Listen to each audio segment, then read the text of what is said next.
Iran और America के रिश्ते अक्सर खटास में रहे हैं। अमेरिका ईरान पर आए दिन पाबंदी आयद करता रहा है। ट्रंप दौर में तो लड़ाई आर पार की नजर आ रही थी, यानी ईरान अमेरिका के बीच जंग कोई ढकी छुपी नहीं है। ईरान के रेवोल्यूशनरी गार्ड्स के जनरल रहे कासिम सुलेमानी के कत्ल ने तो दोनों मुल्कों की कशीदगी में इजाफा किया था। वहीं अब खबर आ रही है कि अमेरिका और ईरान के बीच खुफिया मीटिंग हो रही है। अमेरिका ने जनवरी में ईरान के साथ एक खुफिया मीटिंग की थी और ये मीटिंग ओमान की सालिसी में हुई थी। जराये के मुताबिक रेड सी में तजारती जहाजों पर ईरान की हिमायत याफ्ता हौसियों के हमलों को रोकने के लिए तेहरान को आमादा करना था। फाइनेंशियल टाइम्स के मुताबिक डेलीगेशन की क़यादत बाइडेन एडमिनिस्ट्रेशन कर रहा था। ये अलग बात है कि रिपोर्ट के मुताबिक फरवरी के लिए तयशुदा बातचीत का दौर टाल दिया गया था। दरअसल दोबारा मीटिंग न करने की वजह इजराइल हमास के दरमियान आर्जी जंगबंदी और बंधकों की रिहाई के मुआहिदे को महफूज बनाना था। हौसी जंगजुओं ने नवंबर से ही खलीज अदन में इंटरनेशनल तिजारती जहाज पर बार बार ड्रोन अटैक और मिसाइल दागना शुरू कर दिया था। हौसियों का कहना है कि जब तक इजराइल फिलिस्तीन पर हमले नहीं रोकेगा तब तक वो हमले नहीं रुकेगा। वाज़ेह हो कि जब से हमास और इजराइल के बीच जंग जारी है तब से रेड सी में कशीदगी भी बढ़ी है।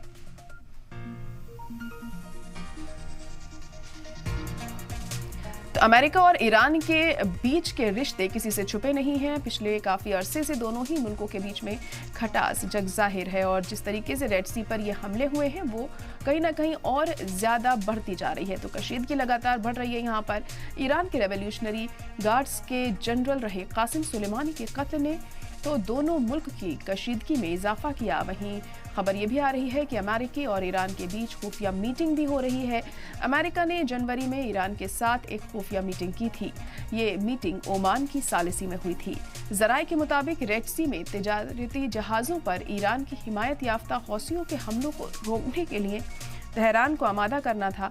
फाइनेंशियल टाइम्स के मुताबिक डेलीगेशन की क़यादत बाइडेन एडमिनिस्ट्रेशन कर रहा था। और इस वक्त हमारे साथ फॉरेन एक्सपर्ट कमर आगा जी जुड़ चुके हैं। कमर साहब, बहुत खैर मकदम है आपका। कमर आगा जी, आपसे जानना चाहेंगे, ईरान और अमेरिका के बीच में कशीदगी लगातार बढ़ती चली जा रही है और अब दोनों ही मुल्कों के बीच एक अहम मीटिंग भी होनी है। किस तरह से आप इसे देख रहे हैं? आने वाले दिनों में किस तरीके के रिश्ते और देखने को मिल सकते हैं, क्योंकि रेड सी पर हमले भी लगातार जारी हैं?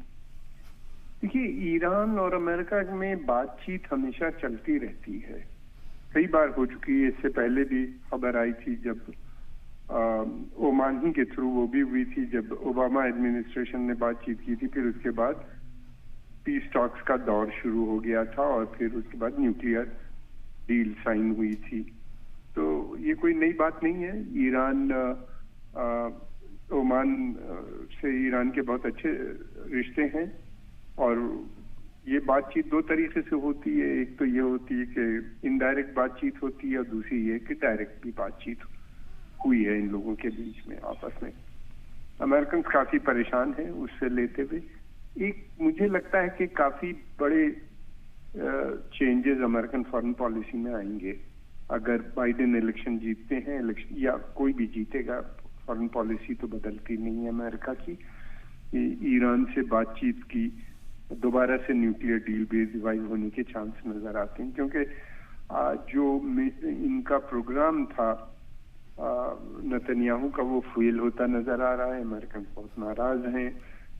रिजीम चेंज की भी बात वहाँ हो रही है, नई गवर्नमेंट और इलेक्शन की भी बात की जा रही है और ऐसा लगता है कि अब नेतन्याहू की गवर्नमेंट ज्यादा दिन नहीं चल पाएगी। अगर ऐसा होता है तो फिर एक मेजर चेंजेस भी आएंगे उसको देखते हुए। नहीं कि ये जो है ह्यूती रेबल हो या फिर शिया मलेशिया इराक में या हिजबुल्ला, ये कंट्रोल में नहीं आ पा रहे हैं अमेरिका के ना इजराइल के, और इनको कंटेन करना आसान काम नहीं है।